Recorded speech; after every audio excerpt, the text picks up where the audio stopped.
Prior to Cottonwood Heights incorporating, Terry Diehl, who was the developer of this project, started a project called Tavaci. Tavaci is a 44-acre development that sits at the mouth of Big Cottonwood Canyon.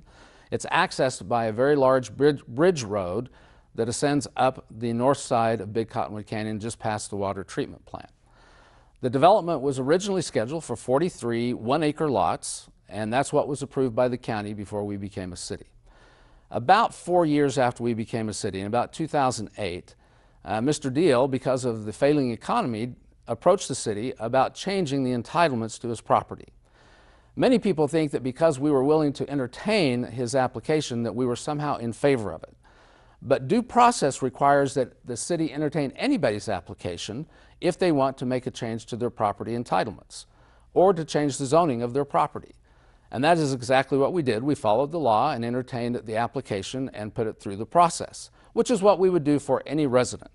But the mere fact that we would entertain the application did not mean that we were necessarily in favor of it. In fact, for 2 years after Mr. Diehl made that application, he negotiated with me and members of the City Council to try and obtain approval for a high-density residential or a high-end commercial development on that plateau.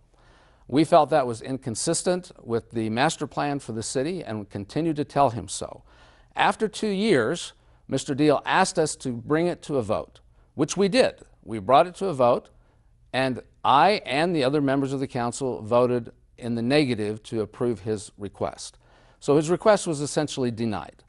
I believe there are many who felt like because it went on for 2 years in discussions that there were attempts by the city, and myself in particular, to make accommodations for Mr. Diehl, when in reality we were trying to negotiate something that the city felt would be appropriate, which would have been a residential-only development, maybe a little more dense than 1 per acre, maybe something more like what was across the canyon in the residential areas there, but nothing more.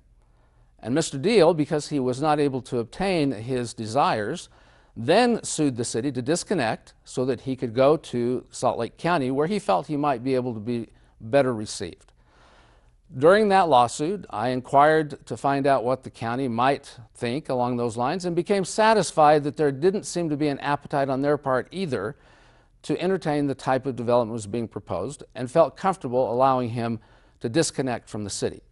Of course, part of that decision was because our attorneys told us it was a lawsuit we were going to lose, and in trying to respect and be a good steward of the citizens' tax dollars, we did not see any value in pursuing a lawsuit that we were going to lose. Mr. Diehl disconnected from the city, and just this last August had his proposal to the county to present a high-end commercial and high-density residential development for that property, much like he originally had proposed to Cottonwood Heights.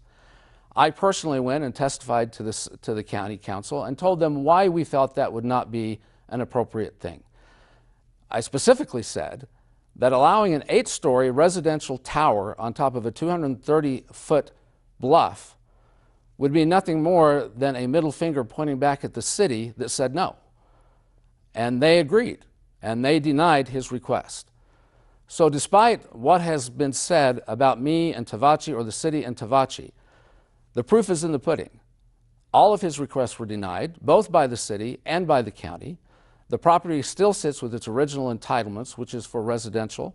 We would like to see something developed on that plateau along a residential vein. We believe that would be good for the city, and it would be good to make sure someone is taking care of that road so that doesn't fall back to the city.